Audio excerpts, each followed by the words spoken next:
هدي الذين اصطفى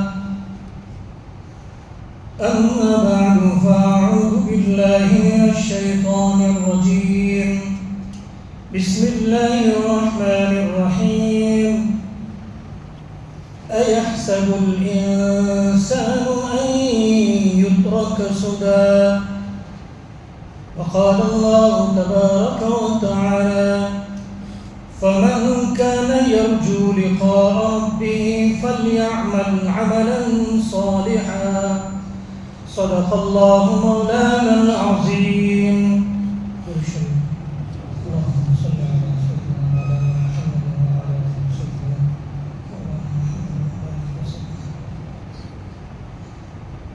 میرے محترم دوستوں اور بزرگوں،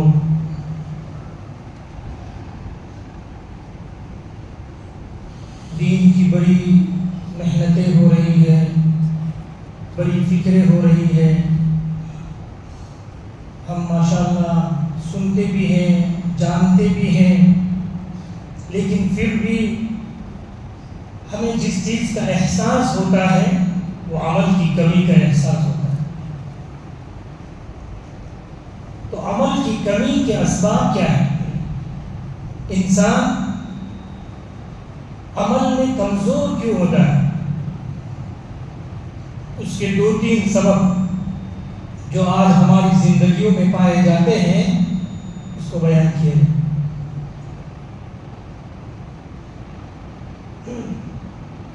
سب سے پہلے عمل کی کمی کو دور کرنے کی چیز آخرت کا یقین، اللہ تعالیٰ کی ملاقات کا استحضار اور اس کا یقین. یہ جتنا مضبوط ہوگا اتنا ہی عمل مضبوط ہوگا. قرآن شریف میں اللہ تعالیٰ فَمَنْ كَانَ يَرْجُو لِقَاءَ رَبِّهِ فَلْيَعْمَلْ عَمَلًا صَالِحًا، جو اپنے رب کی ملاقات کی امید رکھتا ہے، یعنی اس کو یقین ہے اپنے رب کی ملاقات کی، اس کو اچھا عمل کرنا چاہیے.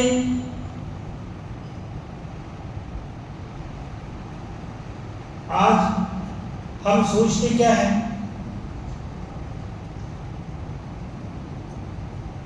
جیسا دنیا میں ہم چاہتے ہیں بے فکری والی زندگی، آخرت میں بھی ایسا ہی ہو. ایسا نہیں. اللہ تعالیٰ فرماتے ہیں أَيَحْسَبُ الْإِنسَانُ أَن يُتْرَكَ سُدًى، کیا انسان یہ گمان کرتا ہے کہ وہ اس کو بیکار ایسے ہی چھوڑ دیں گے، کچھ اس کو پوچھیں گے نہیں؟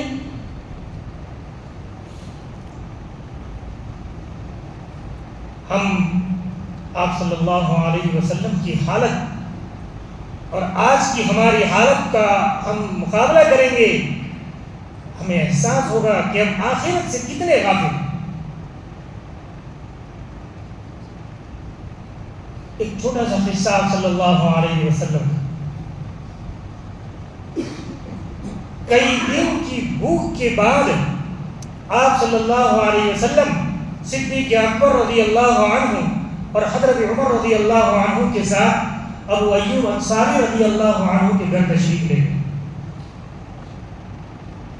لمبا قصہ، اس میں سے مختصر یہ کہ آپ صلی اللہ علیہ وسلم نے کھانا تناول فرمایا اور اخیر میں کھانے کے بعد سب بیٹھے ہوئے تھے، فرمایا کہ اللہ تعالیٰ نے کھلایا پلایا.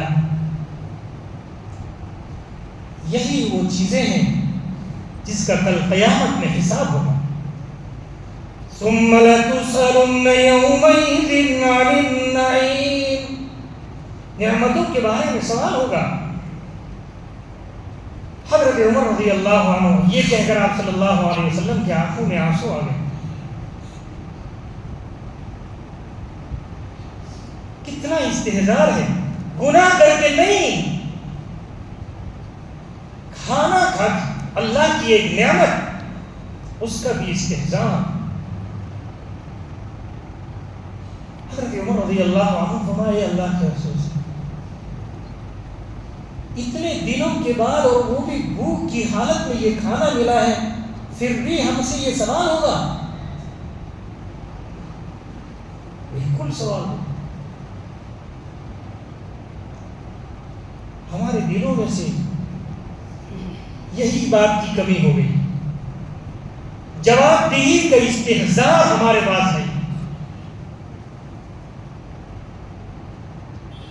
جواب دہی کا استحضاء۔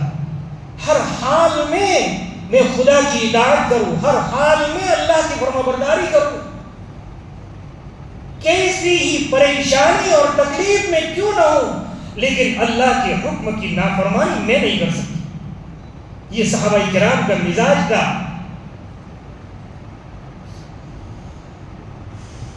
حضرت زید بن دحدح رضی اللہ تعالی قتل کرنے کے لیے، ان کو سولی دینے کے لیے پکڑے گئے ہیں، صحابی رسول صلی اللہ علیہ وسلم۔ ان کو پتا ہے کل مجھے سولی دی جائے گی، بال صفائی کے لیے استورا مانگا، استورا لینے کے بعد ان کا جن لوگوں نے قتل کرنے کے لیے ان کو خریدا تھا، ان کا ایک چھوٹا سا بچہ ان کے پاس پہنچ گیا، ان کے حال میں استورا تھا ان کے ہاتھ میں۔ وہ لوگ ڈر گئے کہ مرتا کیا نہ کرتا، ویسے ہی مرنا ہے، ایک آدھ ان کے خاندان کا کسی کو مار کے ہی مرے۔ وہ سمجھ گئے، سب گھبرا گئے، تو وہ سمجھ گئے حضرت زید رضی اللہ، کیا تم یہ سمجھتے ہو کہ میں اس بچے کو قتل کر لوں گا؟ ہمارے نبی نے عورتوں اور بچوں کو قتل کرنے سے منع کیا، اگرچہ میں سولی پر چڑھا دیا جاؤں لیکن میں میرے نبی کی نافرمانی نہیں کر سکتا۔ یہ ہے دلوں کا مزاج۔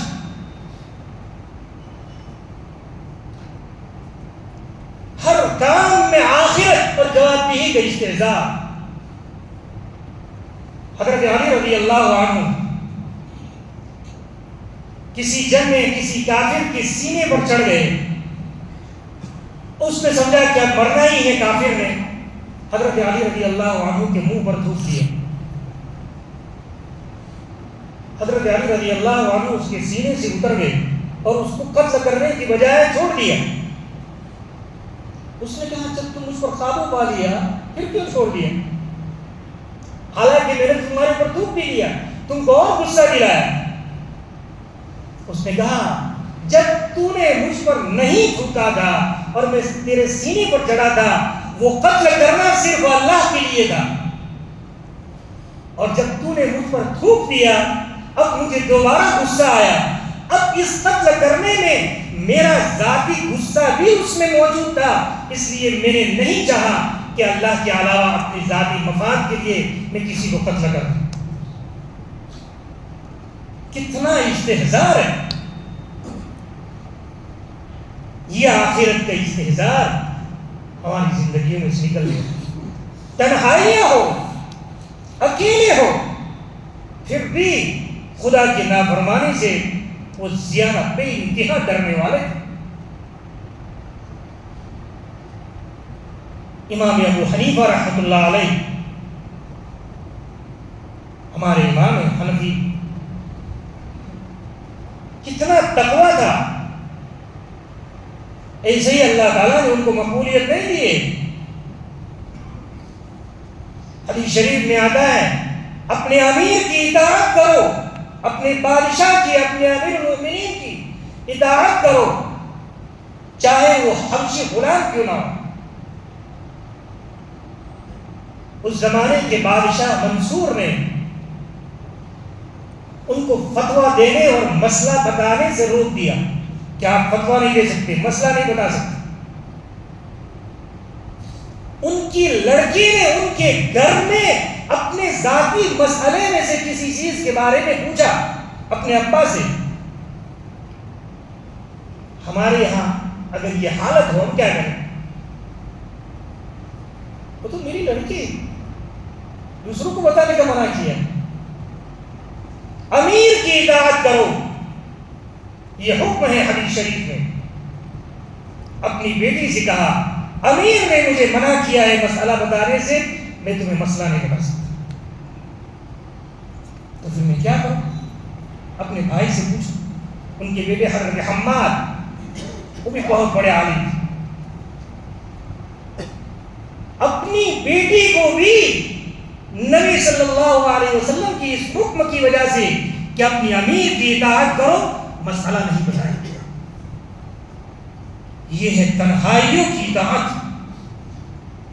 جو اللہ تعالیٰ کے یہاں مقبول ہے. ہماری زندگیوں کی حالت ہم ذرا غور کریں. کبھی کبھی آخرت کو تو سوچیں. اللہ تعالیٰ کی اس قرآن کو پڑھنے کی ضرورت ہے، سمجھنے کی ضرورت ہے، سننے کی ضرورت ہے. قرآن میں اللہ نے جو نور رکھا ہے وہ دلوں کی اس گندگیوں کو چیر کر دل کی گہرائیوں میں پہنچنے والا ہے. اللہ تعالیٰ فرماتے ہیں اَيَحْسَبُ الْإِنسَانُ أَن يُتْرَكَ سُدًى، ایسے ہی چھوڑ دیں گے ہم؟ ایسے نہیں چھوڑیں گے. تمہاری ایک ایک بات کا حساب لیا جائے گا. اللہ فرماتا وہ روزی تمہاری یعنی ہم سب کی. اللہ کہہ رہا ہے تمہاری، میں نہیں کہہ رہا. وَوُضِعَ الْكِتَابُ فَتَرَى الْمُجْرِمِينَ مُشْفِقِينَ، اعمال نامے سامنے کر دیے جائیں گے، لوگ ڈرے سہمے ہوئے اس کو پڑھیں گے. مَا لِهَذَا الْكِتَابِ، وہ گنہگار کوئی بھی انسان ہوگا وہ کہے گا اس نامہ اعمال کو کیا ہو گیا ہے.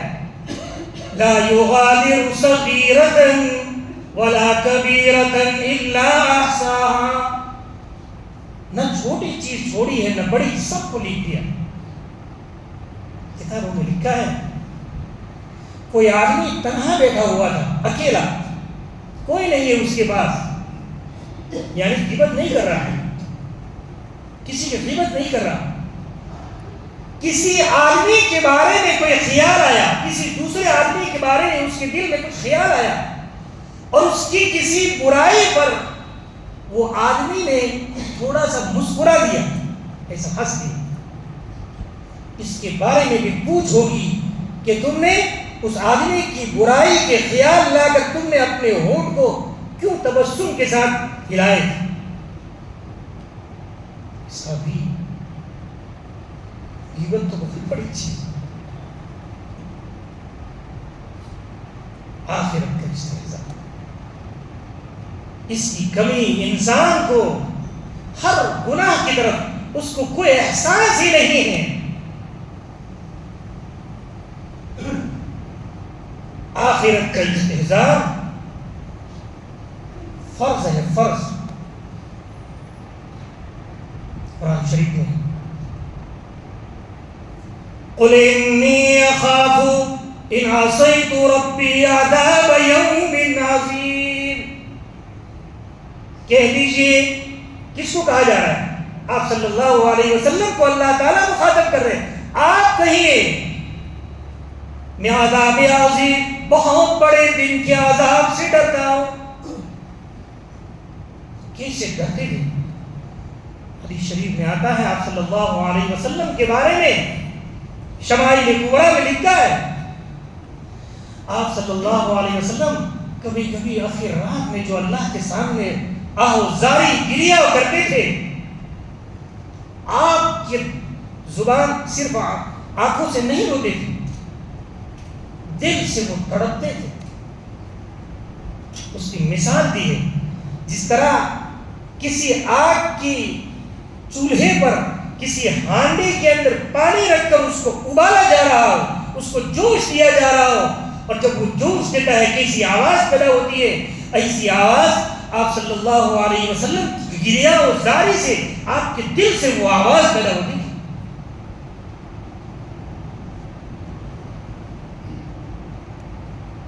کیا وہ سب ایسے ہی تھا؟ ابو بکر رضی اللہ عنہ کی آخر زندگی میں آپ کو وہ خوف سوار تھا آخرت کا. وہ تو کس سے ہم پڑھتے ہیں ایک نئی بات کہ بلی ان کی چاروں طرف گھومتی تھی. کیوں؟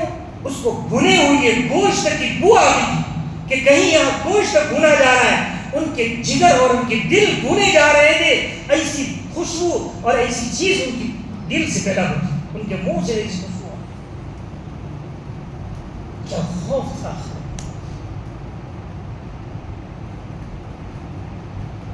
اسی لیے اللہ نے کہا ہے فَمَنْ كَانَ يَرْجُو لِقَاءَ رَبِّهِ فَلْيَعْمَلْ عَمَلًا صَالِحًا. اپنے رب سے ملنا ہے, اپنے رب سے ملنا ہے, تمہیں نہیں چھوٹ سکتی. وجوہ یومئذ ناظرہ الی ربها ناظرہ. بہت سے چہرے اس دن تر و تازہ ہوں گے, اپنے رب کو دیکھ رہے ہوں گے. جنت میں جانے کا سب سے بڑی نعمت جو ہے وہ اللہ رب العزت کا دیدار ہے. وہ دیدار کریں گے انہوں. لیکن بہت سے لوگ وَوُجُوهٌ يَوْمَئِذٍ بَاسِرَةٌ, بہت سے چہرے اس دن بے رونق ہو جائیں, بے رونق,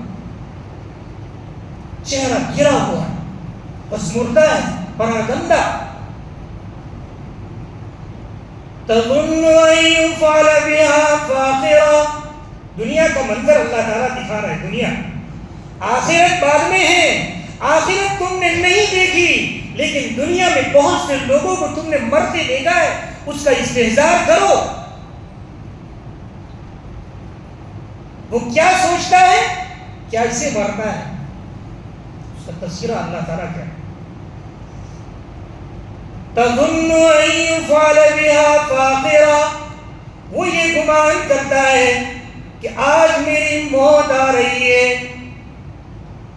مجھے ایسے حالات سے سابقہ بننا ہے جو میری قبر کو توڑ دے گا. تَظُنُّ أَن يُفْعَلَ بِهَا فَاقِرَةٌ. وہ یہ سمجھتا ہے بس اب تو گیا. آدمی مرنے والا یہ سمجھتا ہے. سب کچھ سے محبت کرنے والے, جس چیز سے میں محبت کرتا تھا, چاہے وہ انسان ہو یا چیز, تمام آج چھوٹنے والا ہے. کَلَّا إِذَا بَلَغَتِ التَّرَاقِي. بہت سے لوگوں کو آپ مرتے ہوئے دیکھیں, عبرت کی نگاہ سے دیکھیں. میرا بھی ایک دن ایسا ہونے والا ہے. اللہ تعالیٰ کہتے ہیں اِذَا بَلَغَتِ التَّرَاقِي. موت انسان کی ہنسلی تک پہنچتی ہے. یہ ہنسلی تک پہنچتی ہے. ظاہر بات ہے, کیا مطلب اس کا, ہنسلی تک موت پہنچی, نیچے کا حصہ ختم, نیچے کے حصے سے روح نکل گئی ہے.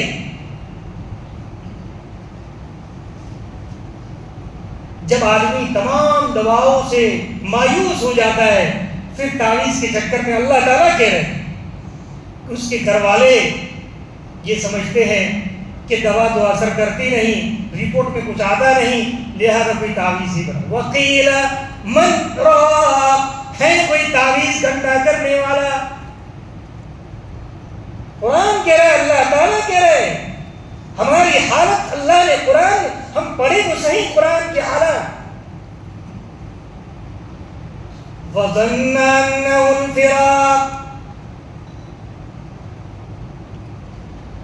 وَالْتَفَّتِ السَّاقُ بِالسَّاقِ. اس کی پنڈلیاں, آدمی جب زندہ ہوتا ہے اپنے پیر کو ہلاتا ہے, اب جب مر جاتا ہے تو پنڈلیاں اس کی جمع ہو جاتی, ہل نہیں سکتا. اللہ تعالیٰ کہہ رہے دیکھو اس کی حالت تو دیکھو. جو آدمی مرتے وقت اتنا بے بس ہے ہمارے سامنے, کل قیامت میں کتنا بے بس ہوگا. مرتے ہوئے بے بس. آگے اللہ تعالیٰ فلا صدق ولا, ہمارے یہاں آ گیا اب کیا, اب اس کی حالت اگر کافر ہے تو اللہ تعالیٰ کہ فلا صدق ولا صلی، نہ ایمان لایا نہ نماز پڑھی، کچھ نہیں کیا، ایسے ہی آ گیا.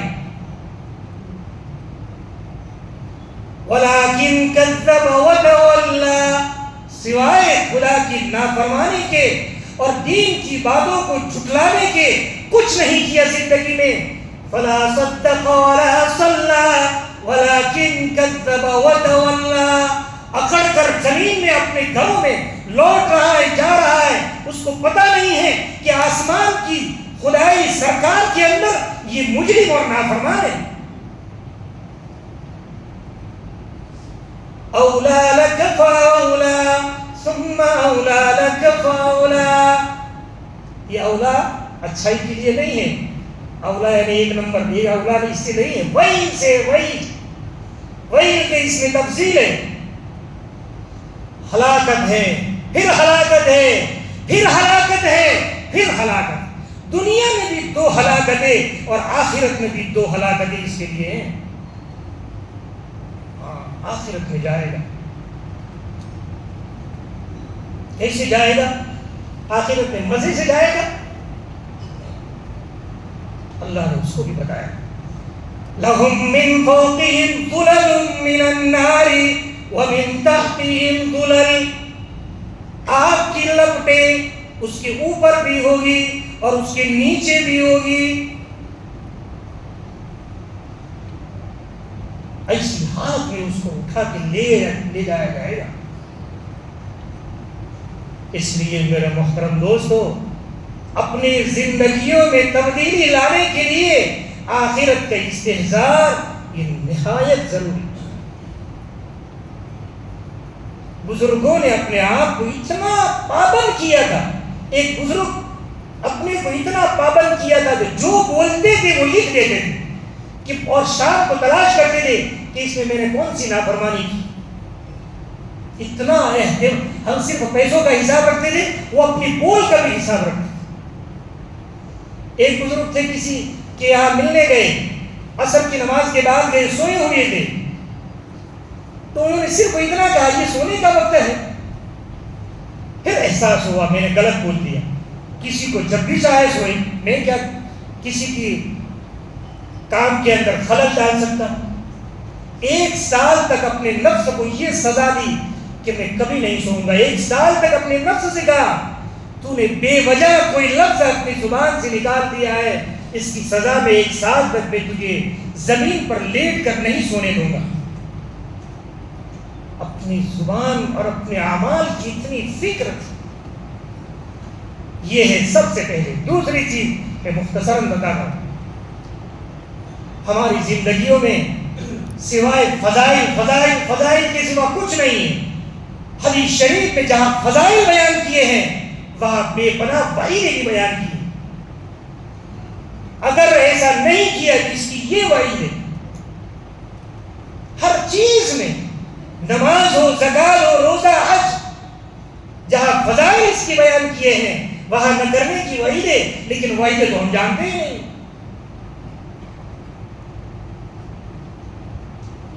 وعیدوں کا استحضار رکھنا یہ آخرت کی طرف آدمی کو توجہ دلاتا ہے، اور فضائل انسان کو عمل سے بٹھا دیتا ہے. فضائل کب کام آتے ہیں؟ جب آدمی فرائض اور منکرات سے رکتا ہو تو فضائل کام آتے ہیں. کسی کمپنی میں بونس کا حقدار وہ آدمی ہے جو سال پر یا زندگی پر اس کمپنی میں کام کرے. اگر کام نہیں کرتا تو کسی کو بونس ملنے والا نہیں ہے. اسی طرح فضائل اس آدمی کے لیے ہے جو اللہ تعالیٰ کے فرائض اور محرمات سے بچتا ہو، اس کے لیے فضائل ہے.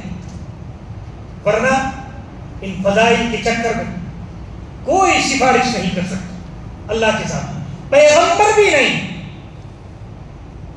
اولو العزم فرشتے بھی نہیں. کون کہہ رہا ہے؟ قرآن مقدس. روزانہ جس سورت کو، جس آیت کو تم پڑھتے ہو، آیت الکرسی میں اللہ فرماتے ہیں من ذا الذی یشفع عنده الا باذنہ، خدا کی اجازت کے بغیر کون ہے جو اللہ کے سامنے سفارش کر لے؟ ہم اپنے آپ کو سفارش کے لائق بنائیں، ورنہ بہت سے لوگوں کو کل قیامت میں ایسی لائن میں کھڑا کر دیا جائے گا، ان کے لیے کسی کو سفارش کرنے کی اجازت نہیں ہے، چاہے وہ پیغمبر کا باپ کیوں نہ ہو، اس کو بھی اجازت نہیں۔